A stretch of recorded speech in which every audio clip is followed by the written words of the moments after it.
Okay. So thank you guys for tuning in. Today I have Kelly Hogan with me. I'm so excited. I'm like fangirling big time right now.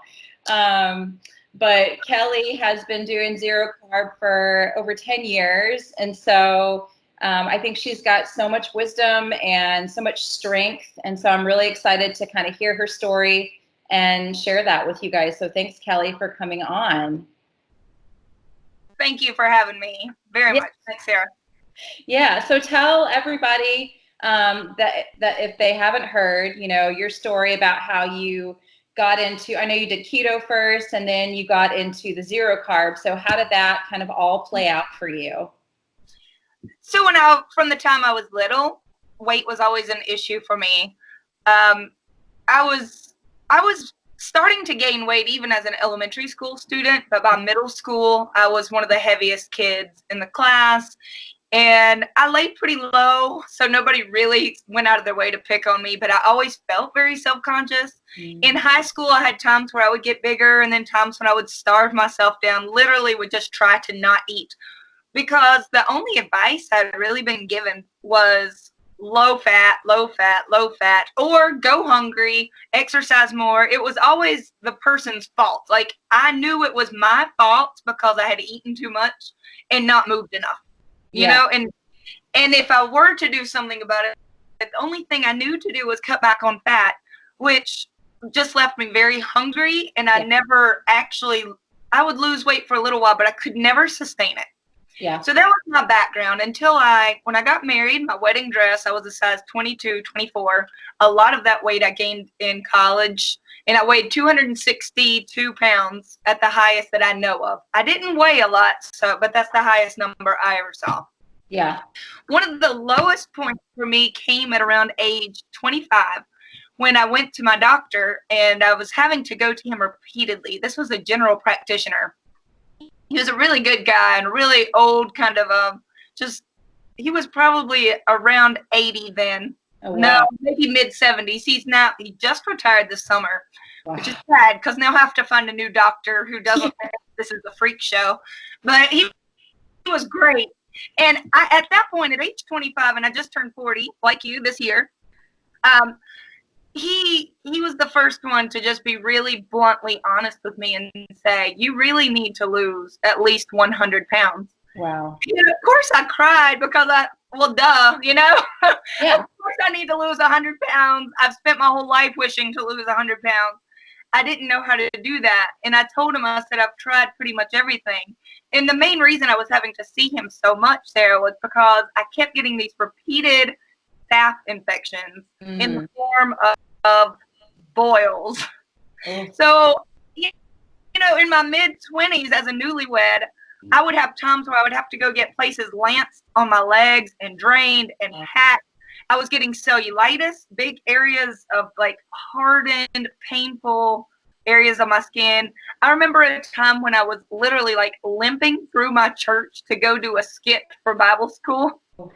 And it was just, I was embarrassed to be up on the stage because of my weight, because of me limping, and because I was hurting. I just didn't want to be there.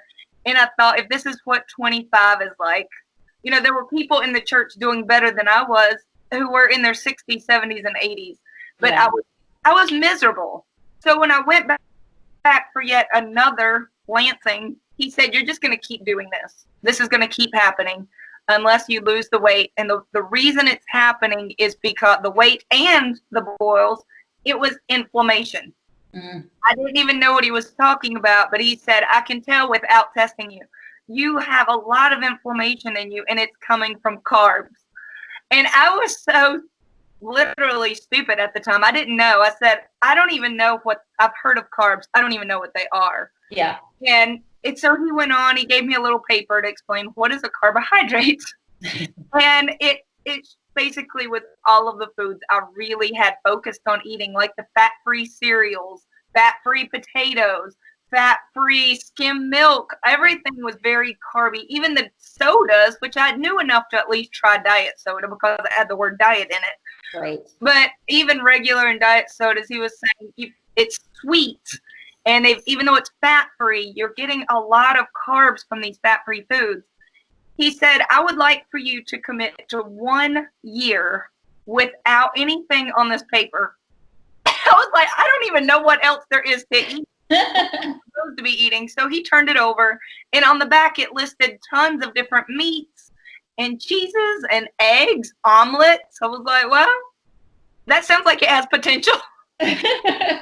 Those foods, but honestly, in my mind, I thought I was supposed to be avoiding those foods. Yeah. You know, so I said, well, how much can I eat per day? Looking for like a calorie number. He said, as long as you're not touching the carbs, eat what you want to eat, as much as you need to feel full.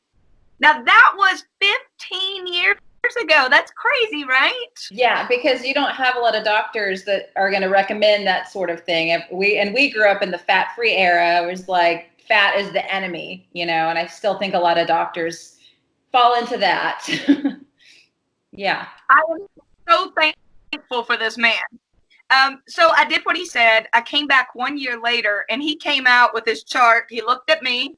He looked down. He said, Kelly? I said, yes. He didn't even know. At that point, I'd lost 80 pounds. And he said, what did you do? I said, I did exactly what you told me to do. And he said, no one ever listens to me. So, you know, maybe more people should. I felt great. I've had my blood work checked many, many times through the years because you know all the questions people get. But I've never felt better, and it's been an amazing 15 years. Now, I will say that the first 5 years were not completely zero carb. I had a very minimal amount of plants in my diet at that point. As a 262-pound girl, you might guess that my main form of favorite foods did not come in the form of plants anyway. Right. So I was a major veggie eater. You know, it was definitely more the starches and stuff that I had cut out. So that didn't leave a lot of plants. But for the past a little more than 10 years, it has been very strict carnivore, meat, some eggs more as an occasional side, and limited dairy. How did you fall into doing zero carb? Like, what gave you that idea to just get rid of the plants and just go kind of all the way? Right. Yeah. So for that first 5 years, I lost all of the weight down to the goal I wanted to be. I'd lost, by the end of that 5 years, I think I was down about 120 pounds. Wow. So I even lost more than the 100 he wanted. I looked like I wanted to look for the most part, though I did have a few people saying, oh, you've gotten too skinny. And I know now that it was because looking back, I had very sunken looking eyes. Yeah. But as far as like my physique, I was where I wanted to be. But Sarah, I was tired, woman. I was tired because I did have small amounts of carbs in my system via mostly green beans, pickles, cucumber, like really low carb veggies, but being super sensitive to those carbs, even that was too much. So in order to just maintain that weight, and I was an addict to this, I was a slave to the scale. Were you having a lot of cravings also still? Oh my gosh, yes. So 5 years of cravings because I did keep sugar-free products in my diet. Jell-O, oh, I was a maniac. I was like a chemist in there trying to fix every type of zero carb. Yeah. Just because the number said zero. It wasn't based at all. It was just, it had the number 0 next to carbs. I was in so much Jell-O, so much sugar-free, just chemical-laden garbage. Yeah. But it kept that fire, that crazy craving alive. So I couldn't get enough of it. That was 5 years of exercise, 5 years of being hungry, 5 years of missing every food because of that zero carb trash I kept in. Yeah. That then at the end of that 5 years, I mean, I was literally, I would find myself occasionally in tears at just the thought of, I can't do this forever. But yet I was terrified of going back to where I'd come from. Yeah. And it was just like this, I don't know what I'm going to do. I can't be fat again. I can't, but I also can't do this forever. So then I thought, what if I were to go even lower on this, like the Atkins carb ladder? Yeah. I'd stayed at what I would consider like the bottom rung. But like, can you go full blown off the ladder? Yeah. A very quick Google search, even 10 years ago, I think I typed in like, can you only eat meat? Or is it safe to only eat meat? And one of the very first, like Stephenson, the bear, there were a few names that popped up, but very close to the top of the list was a group called Zeroing In on Health. And it was a group run by Charles Washington and several others. Dana Spencer Shute, she is still definitely very active. Amber O'Hearn, still very active. Some names that at that point I had never heard of, but now, now they're friends. Yeah. So I see these people, and back in the day, it wasn't a Facebook group. It was online journals. And some of these people had literally hundreds of pages of journaling because they, at that point, had been into it 2 years, 1 year. Then, of course, there's Joe and Charlene Anderson who were there. They had already been doing this a decade when I came along. You know, now they're at 20 plus years. I love them. Amazing. So I read through their journals, and on the very first day of looking through this and seeing before and after pictures, I came to the conclusion that these are the healthiest people I've ever seen. They're not killing themselves at the gym. They're not going hungry. They're eating. They would take pictures of their food. They were eating platefuls of ribeyes, which I had kind of kept from myself for that 5 years because I still sort of had it in my mind that calories mattered. Yep. And with carbs, they did matter. You know, I could definitely lose weight if I ate less calories because of those carbs that were still there. I kind of had to just to maintain it. Yep. And that's how I discovered, oh, I think I could try. I want to try this. And the very first time I just released myself to eating as much steak, untrimmed, delicious steak as I wanted. Oh, it was amazing. It was like, oh my gosh, this is food again. I didn't need the Jell-O. It was a very easy transition for me. People say, was it hard to give up those last carbs? Nope. Because I didn't even like the few amount of carbs I was keeping. Yeah. It was just, I don't know. The thing that was hard about that transition was I did gain just a little bit of weight. I gained about 20 pounds, which some may say that is not a little bit of weight, but compared to 120, you know, it's not like it off the back. Yeah. And it was slow. It was over a 6-month period, and that was hard. Yeah. That was hard. Yeah. I think that's what drew me a lot to your story is that, and I think a lot of women that are trying to do this way of eating are experiencing that. And I have just loved listening to you talk about this particular part and how you worked through that, because it gives a lot of people a lot of inspiration. And I think that even if you do have like a little bit of weight to lose, you can still be super, super malnourished. And I think a lot of women, you know, especially those of us who've been dieting for most of our lives, are malnourished, you know, even if there is a little bit of extra weight. And so how did you navigate gaining that extra weight, like emotionally, all of that stuff? How'd that work out for you? So I basically drove the entire forum of Zeroing In on Health to their wits' end with my constant whining for 6 months. That's how I dealt with it, but to each his own. No, I did. And they would say, post a picture of yourself. And I was like, you can't see me this way, you know? Yeah. I would share a picture and they're like, Kelly, really? We literally cannot tell that you've gained anything. You look better. Your eyes aren't sunken. You look healthier. And they kept reminding me that I wasn't just doing this to get skinny. Yes. I was at that point doing it, my primary motivator. Well, okay, other than just being skinny, because you know that's all of our motivators, women. We're wanting it. We're wanting to be at a certain size, and I did. But I also wanted to be a mom. And at that point, during that 5-year period where I was working myself to death, not eating enough fat, not eating enough, period, really, I had lost my cycle completely for 2 years. And, you know, without a cycle, that makes it tremendously hard to get a baby. Right. So that was something they kept telling me. Focus on what you want. You want your health back. You want your cycle back. You want a baby. And I was like, okay, focus. Yeah. So when I would have a day, I was very much enjoying the food. Oh my gosh. And I was very much enjoying not sweating it out 2 hours a day at the gym. Because that's what I'd been doing. 1 hour before work, 1 hour after work. Wow. And I would not get off. I say an hour. It was sometimes a little more until that elliptical machine told me I had burned 1,000 calories. First of all. Oh my gosh. How stupid is that? Yeah. Like, you know, an elliptical doesn't know. I trust it. I was like, till it says 1,000, I don't get off. And if I'm eating less than 2,000 calories per day and I work off 1,000 every morning and 1,000 every afternoon, I will get skin. Yeah. I would never, ever want to go back to living that way in 1,000 years. No. I was constantly tired, sore, sweaty. Never again.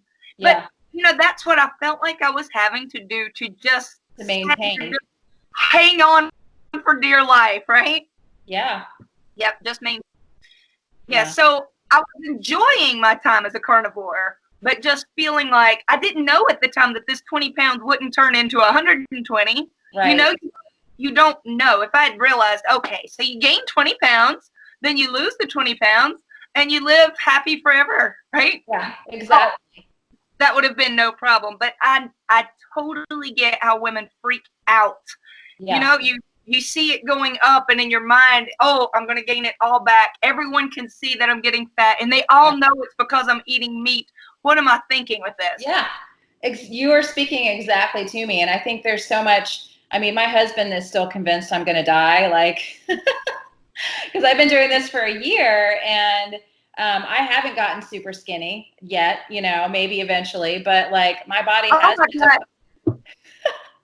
My body has. You look so good. I've watched your videos. I've seen you look great. Well, thank you.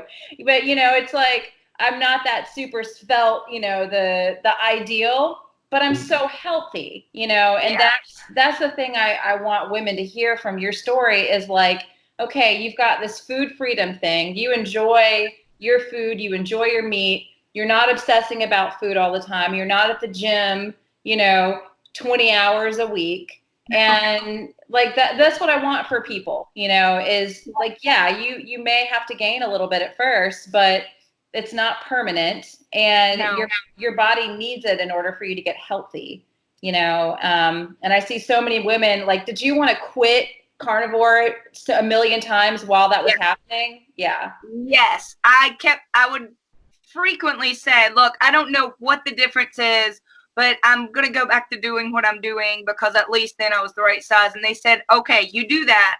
And then in 10 more years, you're going to be just that more tired. You're still not going to have a baby. You're still going to miss carbs and be craving it all the time. Yeah. If that's the life you want, keep doing what you're doing, but you need something different. So give it time. They were so supportive. And that's why I really do try to reach out and let people know that too, because if I had not had that support system, I don't see any way I could have stuck with it because it was hard enough as it was, honestly. Yeah, definitely. That's why I think it's important that, you know, we tell our stories and kind of put ourselves out there, because it does. For me, when I first went this way, like I was watching you everywhere that I could. I was trying to follow people on Instagram and listening to podcasts. You kind of have to surround yourself with that energy. Otherwise, if you listen to very well-meaning people that, you know, we've been kind of brainwashed to believe that red meat is bad for us, it's going to kill us, that can seep in. And if you're not getting those results overnight, then I think it's like, okay, why don't I just give up and quit, you know? So that's, yeah. Yeah. Yeah, I do get asked a lot, you know, will I gain weight in the beginning? People who are scared to start. And so they write to me and say, I saw where you gained weight. I really don't want that. And I try to point out that I believe happened to me because I literally needed to. I had starved myself. I didn't have a cycle. I didn't have any weight I needed to lose at that point when I actually switched to zero carb. For most people, especially if you are coming to carnivore from a standard American diet and you have weight to lose, it is very unheard of to gain weight at that point. Like if you are not starving yourself and killing it in the gym and already super skinny, most people will start this diet and immediately start to lose weight. Yeah. So I don't want to also scare people too much the other way. I want to let you know that if it happens, that's probably why this is what's Right. going on. You will live to see the light at the end of that tunnel. Right. But don't go into it expecting you're going to gain weight. Most people immediately see positive results in their health, in their weight, in their size, in their anxiety levels, in many different ways. You probably won't have to wait 6 months in order to see many tremendous results. Yeah. Oh, yeah. I think a lot of people see that mental clarity shows up right away, that meat zen where you're just a lot more calm and even keeled. I mean, that's a real thing. That's real. Yeah. Thing. Yeah. I mean, it was like the day after Christmas, I had just stayed 0 carb for Christmas, and my husband had had a bunch of carbs. And I was just like, you know what? He was kind of getting at me, picking. I was like, yep, I'm just going to give you some grace today because I know you don't feel good. I didn't say it, but you just kind of have to be like, yeah, that's all the sugar and carbs getting to you. That's the truth. It is. Yeah. I wanted to ask you about fasting. Do you have ever done any fasting? What do you think about it? Do you do any now? So I think it's important to define when I say fasting, what I mean. To me, fasting would be I am going to keep food from myself, even though I am hungry. Yes. I'm going to purposely not eat. Yes. So in that definition, I do not exercise fasting. Now, if someone were to look at the times that I eat, they may say, oh, yes, you do, because you don't eat from, dinner time, let's say 5:30 one night until 11:30 the next day is pretty almost every day what I do. So I eat dinner and then I'm not hungry again the next day till lunch. Versus, my husband might grab a late night snack, then the next morning he's having breakfast, then he might eat a little snack on the way to work or something. He might say, oh, you're fasting. And I say, no, I'm not. I'm just not hungry. Yeah. Totally different story. And I know some people that like to eat massive amounts of food, 0 carbers, that is, like massive amounts of meat. They may not be hungry again for 24 hours, but to me, I still don't consider that fasting. You're just not hungry, and good for you for not eating. 2 different things. If your body is screaming for food, well, let me rephrase. When my body screams for food, I like to give it food. I think there is a reason that I have hunger signals. I've learned to trust them. I don't just have what I used to consider hunger, which would be for, if you walk by donuts, I don't care how full you are. If you walk by donuts and you're a carb eater, you're going to feel hunger at that moment. Yeah. And all you're eating is beef. If you are legitimately not hungry and you sit down to a plate of plain beef, not covered in cheese, not soaked in sauces, because even cheese and sauces can really trigger hunger for some people when they're not technically hungry. But just a plate of beef is probably not going to be appetizing unless you are actually hungry. Right. If you're actually hungry, your body is saying, I need some fuel right now. So eat. I think fasting, I have seen some people say that fasting gives them good results, and I'm not here to argue with their results, but maybe they are just learning how to deal with their hunger signals, and maybe for them it's beneficial. For me, I very much enjoy my life more when I don't go around hungry. I think it's harder to stick to a 0 carb diet when we're telling people you have to go around hungry. That was part of the selling point for me, was that I didn't have to go around hungry. Don't tell me now I need to be fasting. Like, I could have lost weight fasting on a vegetarian diet, right? Right. You can fast yourself down to skinny on any diet. I think what's so magical about this is I don't have to be hungry at all. Yeah. And, some say that they get an extra amount of mental clarity. I get hangry. I don't feel mental clarity. I feel like I want to cut you. So I don't like forcing the fasting for myself. Yeah. If I'm hungry, I eat. Yeah. Have you seen a lot of people kind of mess up their hunger signals? They try to go carnivore and they force themselves to fast, or they do these extended fasting and they ruin the hunger signals, and what are your thoughts on people doing that? I've seen people quit more than anything. You start this new diet, which is hard enough in its own ways, especially socially. There's enough issues going on here where there are challenges built in. But to then add this new layer of you need to wait 12 hours between eating, or the one meal a day craze right now. Yes. You know, like, so Yeah. what if you get hungry a second time or a third time? Go ahead and eat. Don't make this so hard on yourself. Yeah. That's what I see, is that people just give it up. It's too hard. Yeah. The other thing that happens is if you've already pushed yourself to the limit where now you are so hungry and you do walk past the box of donuts, it's just making it that much harder. Then even if you are a zero carber, people then will cave easier because they're just on the edge of hunger all the time. Yeah. I would feel so much better about recommending this to somebody, and I do. I feel so much better when I can just say, look, you from now on can just live life feeling happy and not like a dieter. Just eat.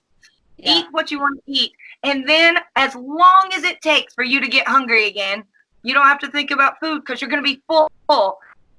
Yeah. And you're not going to be triggered by carb, like fake hunger all day. You're just going to be free. And it might be freedom for 5 hours, and it might be freedom for 25 hours. But whatever it takes, just enjoy feeling full. And when you need more food, go get some food. I love it. I absolutely love it. I think that's just such a wonderful message for people to hear, because we overcomplicate. And I think as women, we're so used to dieting and being told we can't have, and we just like, this is just a mind twist for so many people, because it's like, no, you need to learn how to trust your body and eat when you're hungry, stop when you're full, and when you're hungry again, then just eat, and don't make it a big deal. Yeah. Yeah. It's almost like it's just too good to be true. Like people feel like this can't actually work. I need it to be a little more challenging. No, really, just give it a shot, more than a week. Yeah. You're going to need some time. Yes. Your body, it is a big adjustment. And I do feel like bodies need time to process those changes. Definitely. What are your thoughts on dairy? Do you have dairy? What are your thoughts there? So I do not see a huge difference in my own self. And when I say, like, what am I evaluating that on? I'm evaluating that on like skin clarity. Yes. Mental clarity, my moods, my energy, how my pants fit. Do I wake up stuffy in the mornings? So I'll say all of these things, I don't see much difference at all for me with a small amount of dairy. Like if I were to go to a party and they've got some meats laid out and I were to have a few cubes of cheese or something, right? Or if I were to add a tablespoon or so to my coffee in the mornings, that does not seem to, I don't see any noticeable differences. Yeah. If I go past that point and I start adding more and more, and that's one issue that people have with dairy, is it is addictive. If you allow a little, some people have a hard time stopping. So for those who are teetotalers, I get that. And I have literally done some years of zero carb, completely dairy free. So when I say I don't see a difference, people are like, well, it takes a little while to see the difference. I'm like, yep, I know. I did, I think, 2 solid straight years of carnivore, completely dairy free. Wow. And then I've had time periods where I have more and more and more dairy, and I can see a difference. I do wake up with a drippy nose. Mm. I do feel like I look puffier, like my tummy looks puffier, my skin breaks out more. I do feel a little bit more of the mood swings, especially once per month if I have dairy in my diet. Hormonally, I can tell a difference. A little bit doesn't bother me, but I have heard folks say that even a small amount. So that, for me, I feel like dairy, try it. If it works for you, lucky you. Enjoy some cheese. That's awesome. Yeah. Yeah, I definitely see a lot of people that and I'm somebody, like, if I have a little bit of cheese, then I want a lot of cheese. If I have it one day, I want it like the next 5 days. So it's just so addictive that I just do better without it, I completely get that. Yes. Do you feel the same way about butter, or do you use a little bit of butter every now and then? I feel like over and over again, I hear people say butter doesn't tend to bother them. Yeah. And I don't know, for myself, I don't eat. So when I cook eggs, I use butter. Yeah. But maybe it's just the fact that I have never really wanted to go to like the fridge and eat a stick of butter. Yeah, I feel like people's reactions to butter are typically very different than the reaction to cheese. And I don't know if it's the actual makeup of butter versus cheese, or if it's just the fact that most of us don't crave sticks of butter in the same way as we would just go to the fridge and slice off more and more and more cheese. At least I don't. I'm not going to say I've never eaten a half a stick of butter, but not usually. Not usually, yeah. Yeah. What about coffee? I've heard you say you drink coffee. Is that something you do now, or have you gone periods without coffee? What are your thoughts on that? So I have done multiple periods of back and forth, some very long stints. Again, I think my first 2 full years of carnivore were completely coffee free and dairy free. And I felt great.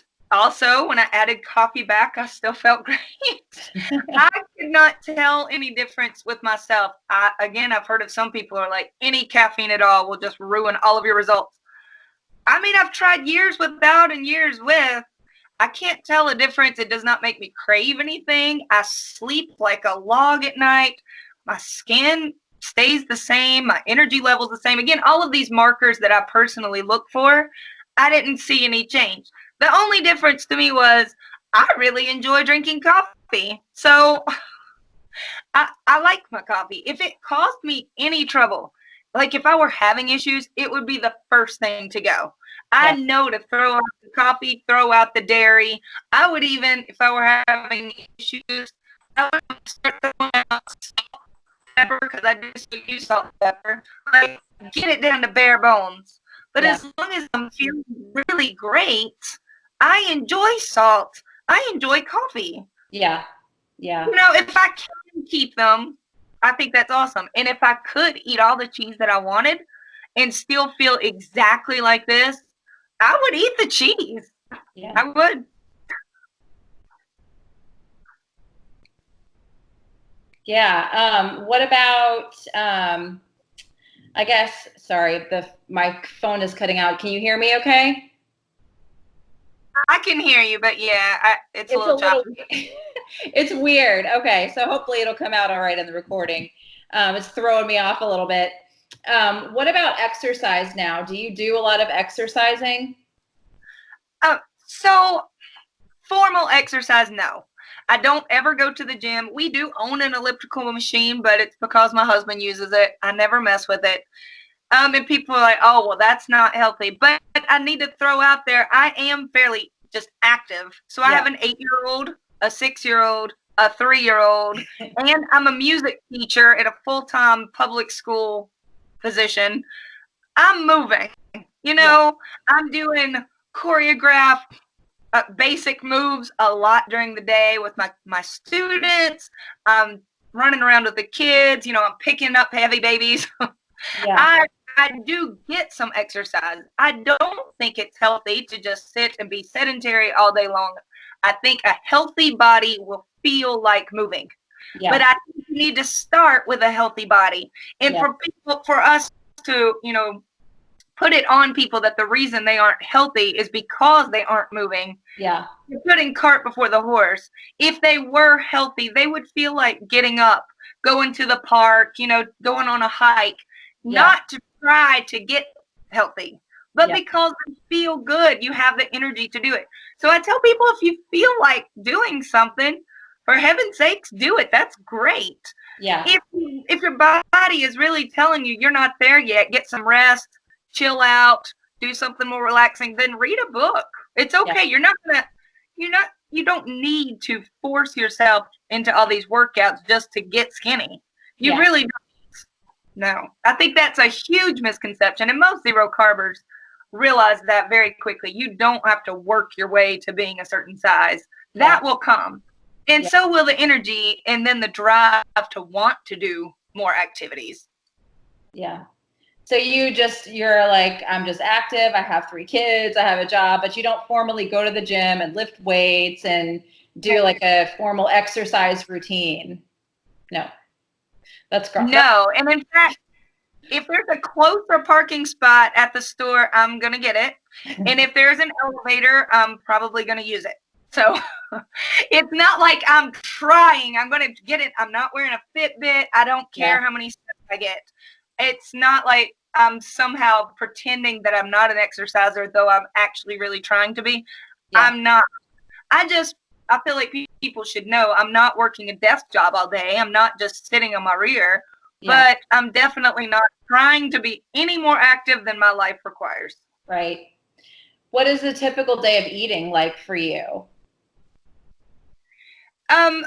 If I'm having a really low-key day of just chilling around the house, then 1.5 pounds of meat, almost always beef, is typically enough. If I'm working and I'm moving, then 2 pounds of beef is normally what I'll eat. So somewhere between 1.5 and 2 pounds, just depending on my hunger levels and my activity levels for that day. I mostly eat what I lovingly call my meat cookies, which are burger patties. They're cheap, easy to eat on the go, but they're literally just burger patties. Yeah. I think awesome. Meat cookies sounds cooler though.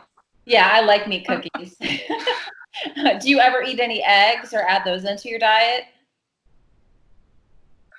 Do I add eggs into my diet? Mm-hmm. Sorry, it's cutting out a little bit. So on Saturday mornings, my husband will sometimes scramble up some eggs for all of us, and I definitely will eat them. He puts a bowl of eggs out there. I will eat scrambled eggs. I don't just wake up in the mornings and typically fix them for myself, but I have no issues with eggs. If somebody were scrambling eggs for me 7 days a week for lunch, because I'm not normally hungry in the mornings, but if it was around, say, 11:30, bowl of scrambled eggs, I'm going to eat them. I love eggs. Yeah. Yeah. And I know everybody asks you the question about your kids. Like, how do you feed your kids? What do they like?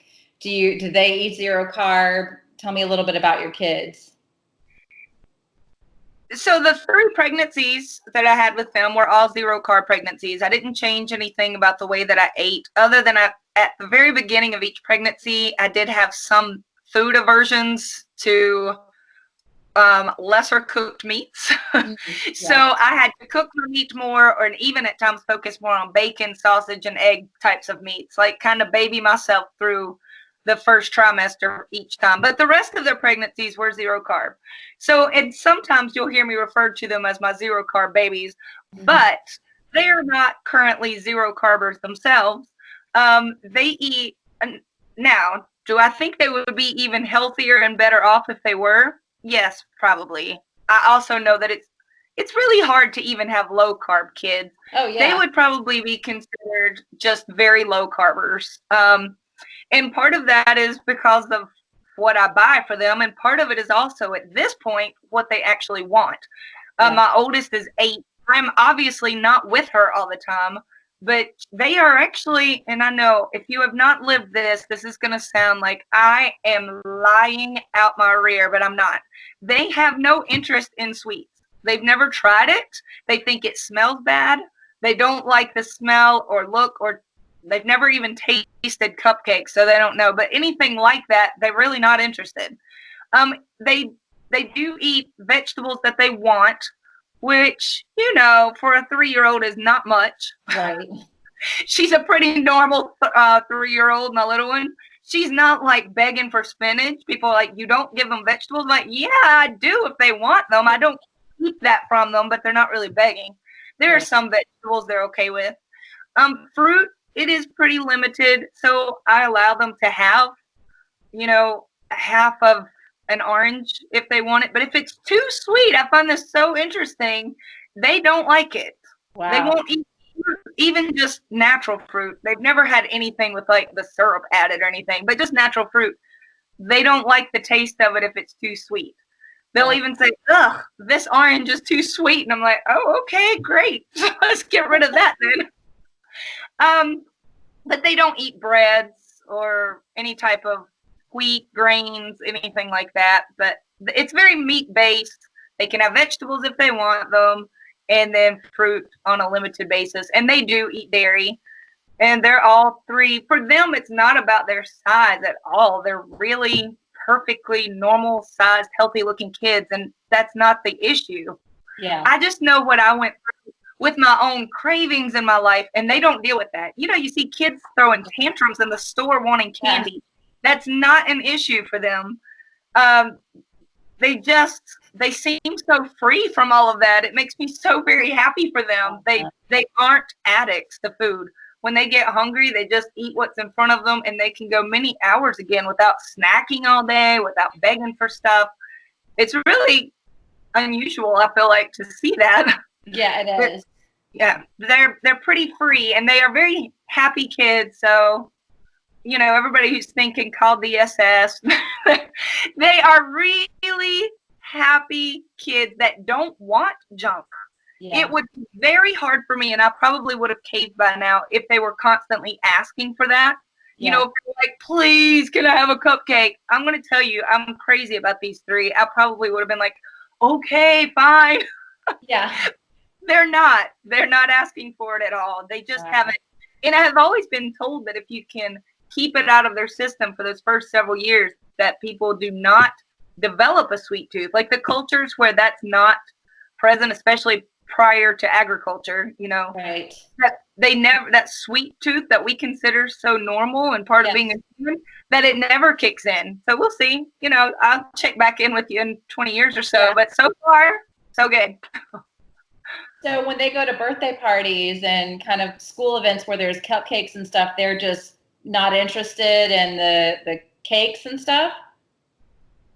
Correct. They're not. But here's what I've learned to do. In their book bags, I keep something for them. Even now, this is not zero carb advice. This is just real life zero carb mom advice. Yeah. I do keep either an apple in their book bag or a box of raisins or something that's not added sugar, but that is still considered, they definitely consider an apple a major treat. Yeah. You know, they love apples. So something that they can go, and I've told them, I said, when I go to a party, I typically don't eat anything that's out unless there are some meats and cheeses at the party. And I said, but as long as I'm not hungry, I'm good. I said, if it makes you feel happy to sit there and eat something along with them, go get your apple. And sometimes they do, sometimes they don't. But I've tried to tell them that a party should really be about the people you're with, that it should be about having fun, playing. You know, it's a kid party. They're probably somewhere fun. Enjoy your friends, enjoy singing, enjoy talking, and, you know, singing happy birthday, that it is not just breaking out into show songs. Right. Enjoy the party and your life more than just making it all about what you're eating. Yeah. And I think that's something that even adults struggle with, but they're really good at it. Yeah. So I'm really happy for them with that, for that aspect. That's so awesome. I think that's the hardest thing about raising kids. You know, for me, my daughter definitely got that sweet tooth early on, and that's just a fight with us. I try to keep her very meat heavy, but it's a real problem, I think, for a lot of parents. You know, it really is. Yes. Yeah. I agree. Yeah. Jumping back to you a little bit, what are your thoughts on salt? Do you just add salt to taste? Do you take any electrolytes? What's your take on that? Yeah, I've seen a lot of discussion. I do know some zero carbers. I mentioned Dana earlier. I believe she has been completely salt free for years now. She is incredibly successful as a zero carber, healthy, beautiful. She looks, you know, at least a decade younger than she really is. Yeah. Wonderful. So I think that absolutely works for her. So for anybody who says salt is required, you need more salt, your body needs salt, I would use her as an example of, no, you really don't. Yeah. I have done, like I said, I think the first 2 full years of zero carb, I did not use salt. Okay. And I felt great. I felt good. At the time, that was sort of a thing of unseasoned meat. You know, we had that swing for a while. When I first came in, people were striving to be an unseasoned zero carber. So, you know, being new, I decided to try that. And, you know, I felt fine. Now, as time has gone on, I started salting my meat a little bit, and I thought, oh, yeah, okay, I like that better. I like the taste of salt. And just like with the coffee and small amounts of dairy, I couldn't tell any difference once I started adding salt. I literally felt no difference for me. You know, I also have had through the years some time periods where I would have leg cramps. Yes. And it did seem like for me that if I did salt my meat heavier, that I didn't have leg cramp issues. Yeah. Now, I've heard others say they had to go the other way. They had to cut out the salt. So there are tweaks like this. Yeah. The salt tweak, caffeine, dairy, where some of it is, you know, for your specific body. Some of the more general things like meat is good for you. People are like, yep, but everybody's different. I don't know. I kind of feel like it's good for you. But when it comes to some of these details, I think, you know, user has to decide. Give it a shot. If you can tell a difference, then live your best life. Feel your best you.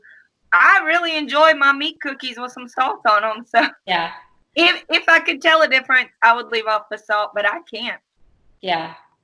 What about grass-fed versus grain-fed? I know a lot of people just say you should always eat grass-fed. It's better for you.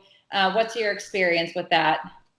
Now, I've only done very brief experiments with the grass finished. I mean, let's be honest. All cattle, they're starting off with grass, right? This, you know, to call it either grass-fed or grain-fed makes it sound like this is exclusive. This is like towards the end of their life. Are they finished off with grain or finished off with grass, right? Right. I have tried most of my 10 years has been with normal store-bought grain-finished beef. I have tried grass-finished beef. I did not like it. So it was very short experiment. I don't know if it changes the fat content. It was more lean to me. I just did not prefer it. I did not prefer the price I paid for it. I did not prefer the taste. I didn't suddenly feel enlightened. I didn't feel like my health levels on Mario went up a certain number of degrees. Right. I felt the same. I just felt more broke. And I had to kind of choke it down. If I had preferred the taste, it may be worth the price. I know some people are very fanatical about it. And if it has to do with, you know, as far as animal rights and animals' quality of life, and if that is very inspiring to you and makes you feel better about eating healthy, that is awesome. You should get the most pampered cow of all time. You know, go find a cow that has lived its best life, and then you can eat it and live your best life and feeling amazing. Like, if it's making you feel very happy to search out those cows, do it. Go find you a real loved cow. I think that's good. I didn't really feel any different one way or the other about this cow. It tasted a little good to me, so I just go for normal store-bought beef. That's awesome. Yeah, I mean, I think so many people just kind of make it a thing, and the other thing I hear a lot of people talking about now is organ meats. As a long-term carnivore, is that something that you put into your diet regularly, or what are your feelings on the organ meats? No, I don't, but I'm glad other people do, because I would hate for that well-loved cow to be wasted in any way. I love it. I love it. If I went somewhere and they were serving up a platter of organ meats, I would definitely give it a shot. I'm not opposed to them. Yeah. But as far as me searching it out and doing it because I want to feel better. All right, so I'll throw this out there. Let's say in another 10 years, I suddenly start having some type of issue. Either I feel deficient in something, or I'm suddenly feeling a lack of energy, or brain fog creeps back in. Any issue at all, I am open to the idea of adding organ meats as sort of a medicinal thing, right? You know, I'm having an issue. Let's see if eating this cow's brain is going to fix it. I'm open to that. I am. But I don't have anything I'm really wanting to work on at the moment. I feel really happy and healthy and good, and I love ribeye and burgers. Yeah. Now, you know, can we all just eat the ribeye and burgers? That would be very wasteful. So again, I am super thankful to those people who are willing to eat the rest of that cow. Please eat it. I don't want to, though. I really don't. Yeah. Well, if you don't see a benefit to it and it's not something you've had to do, then, you know, that's great to hear. Because I If think a lot of somebody people really stress does, out about it. yeah. Sorry, if somebody really does feel that benefit, though, I am all for them doing it. And I have heard some say, oh man, I got an extra level of mental clarity with this organ meat. Cool, that's great. I'm not arguing that at all. Yeah. Yeah. I guess my last thing is before I ask how people can kind of find you and search you out, like, do you have any other advice for someone who's trying to do this way of life, something we haven't covered, or any other little tidbits of wisdom that you want to kind of add into the conversation at all? So I feel like when you first start this, you may feel like you're giving up a lot, especially if you are coming from a standard American diet. And I don't think that's most people. You know, I feel like most of us have progressed here through many different stages of giving this, giving that. So now finally we're like, and now to meat. So you may not feel like you've given up much. I didn't. But for those that do come here from eating all of the things, I've seen that leave a great emptiness for people, where, you know, it's suddenly they're not going to eat their ice cream at night while they watch TV, and they feel a hole there, a void. I would suggest fill it with something better than ice cream, obviously. If you are very full, that can take care of the physical aspect of that. But also maybe finding something you enjoy doing, a hobby, or finding a way to hang out with friends more. I love to watch TV. My husband still eats ice cream while he watches television at night. And that used to be, obviously, a really long time ago, 15 plus years ago. That's what we would do.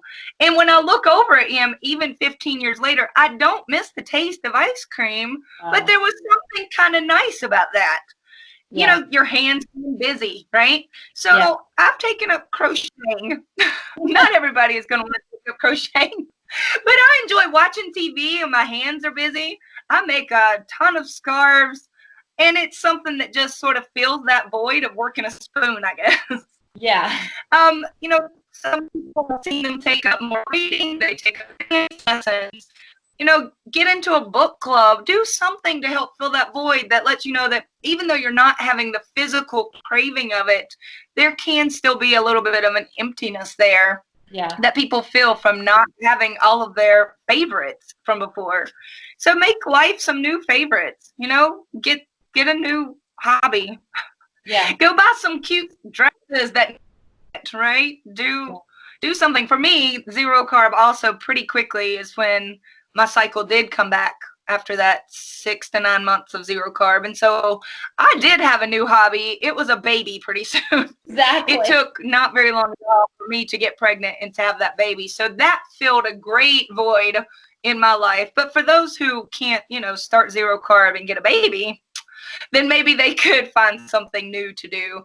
Like you've already said, keep it simple. Try to make it as easy as it can be for you. Go easy on yourself, especially in the beginning.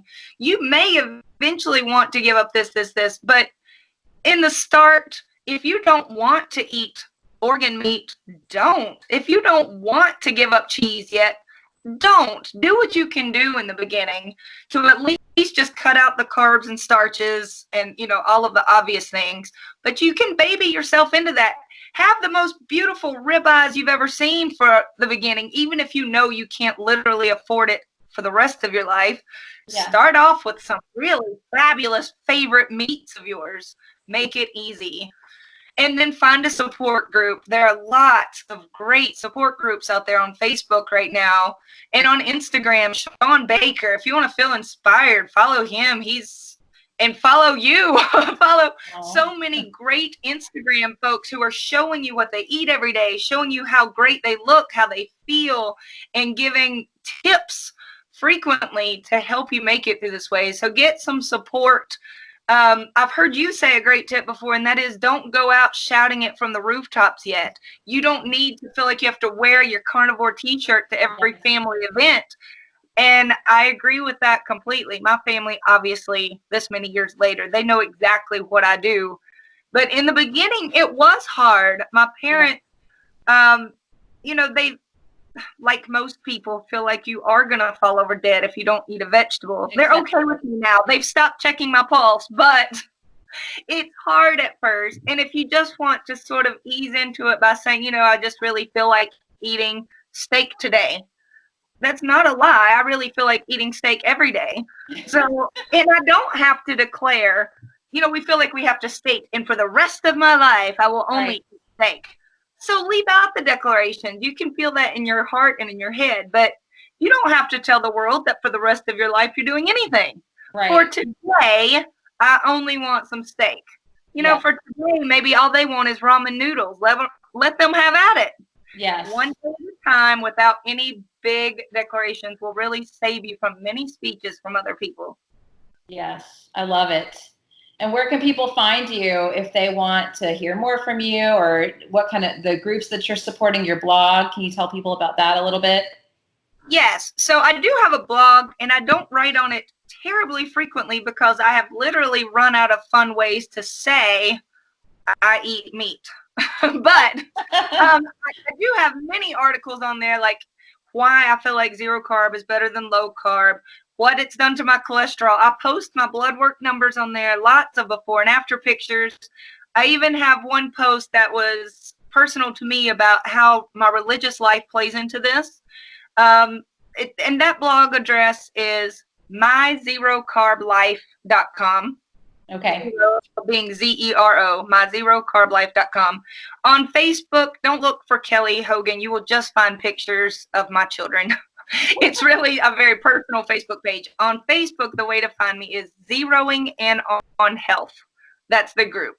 Okay. And that's George Washington's group, but I help admin over there with couple of other fabulous long-term zero carbers.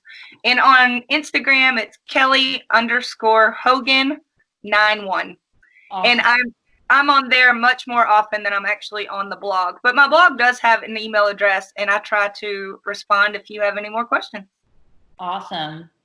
Well, thank you so much. I really appreciate you coming on and talking. I think a lot of women are, and men too, people who are interested in this way of eating can see you've been doing this for many, many years now, and you look amazing and sound amazing and just have so much wonderful sage advice. So I really appreciate it. Thank you, Sarah. It's been my pleasure. Thanks. Thank you.